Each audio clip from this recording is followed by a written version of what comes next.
So today we're breaking down the decline of KO. What happened to KO? Do you ever find yourself asking this question? I mean, at one point KO only produced chart-topping singles and albums like Kara Kara, his whole album actually, Skanda Republic, and so forth. Like, he used to be end-to-end everywhere you go. That was KO for you back in the day. When I say back in the day, that's 2014 actually.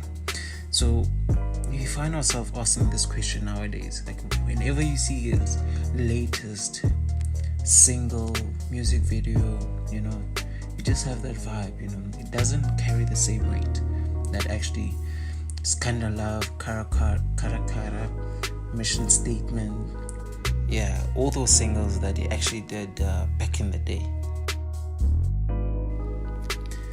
Well, guys, to actually know the decline of KO, you must first understand who KO is.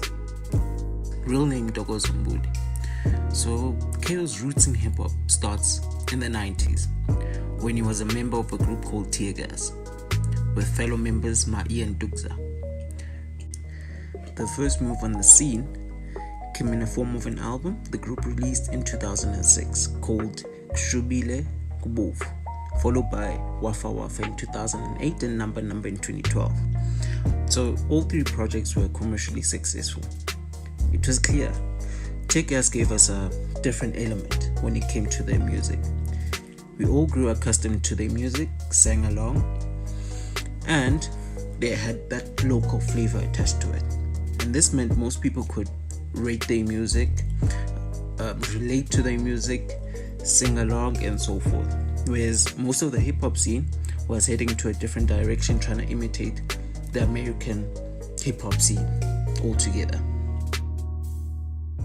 Now, going into 2014, KO released a trio of singles: Mission Statement, Son of a Gun, and last but not least, Kara Kara.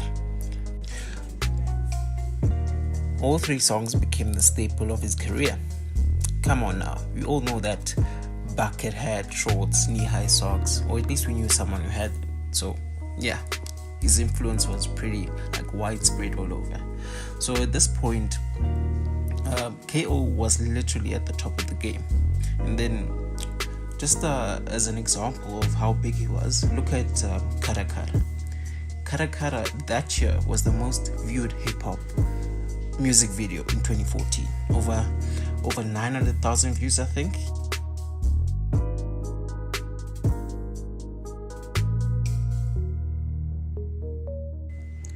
So later on, Kara Kara became part of his Skanda Love album, his solo debut album, which has ever since gone platinum.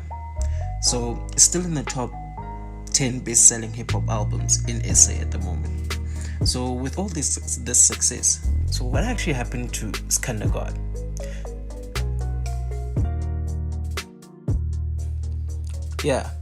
Well, Skanda Republic 2. Personally, I thought this was a very good album. It had all the traits and features that were in Skanda Republic back in 2014. So why did it fail to live up to the same heights? Why did it fail to live up to the same expectations that we expected from KO? Well, there's no definitive answer, but I can think of a few reasons why the album didn't do too well. Let's start with momentum. So back in 2014, as I mentioned before, KO was no doubt one of the top artists in the game, and a few solid features just made him a household name in the hip-hop industry. However, after 2 years before releasing SR2, the Skanda God might have just waited too long, in my opinion. So he couldn't really ride the success he had with Skanda Republic back in 2014. And perhaps his fans had moved on. Another issue that I can mention right now can be attributed to the demise of Cash Time Live. I mean, Cash Time Live was KO's record label where he released Skanda Republic back in 2014. As seen in so many interviews and social media, The rapper really took this hard when the record label shut down in 2014. I won't get into the specifics of why it shut down. That can be a topic for another video, but it can be clear that this left KO in a dark place. It has been referenced in some interviews where he actually says it was, for him, a 2-year dark hour, and his efforts of trying to save the record label put his own career on hold, but the writing was already on the wall. Now, following the collapse of Cash Time Live, where most of his solo success bloomed, KO signed with Sony Music Entertainment, where he released SR2, where he quickly departed and signed with 5th Season, who previously brought us the likes of AKA. Was there more to his quick departure from Sony? It might have been there were things that we do not know that happened behind the scenes at the label, but this is only speculations.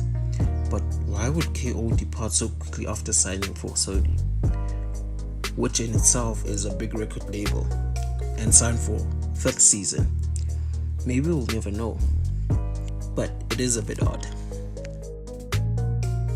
So to answer why KO fell off, there is no clear answer, but a few reasons why the Skandergaard has declined with the years. It might have been the knock he took when Cash Time Live was falling apart, leading him to put his personal career to save his beloved record label, and in the process letting the whole momentum he had back in 2014, 2015 slip away. Then after his parting with Sony didn't go too well for both parties involved, and signing for 5th Season. It might also be attributed to change in the culture, as in 2017 when he released SR2, the charts were dominated by the likes of MT, Aries, Rick, most of which had different styles to what the Skandergaard offered. So we've come to the end of the video. Leave your thoughts in the comment section below. This has been your boy Taylor. Leave a like, subscribe, and thank you for watching. Catch you next time.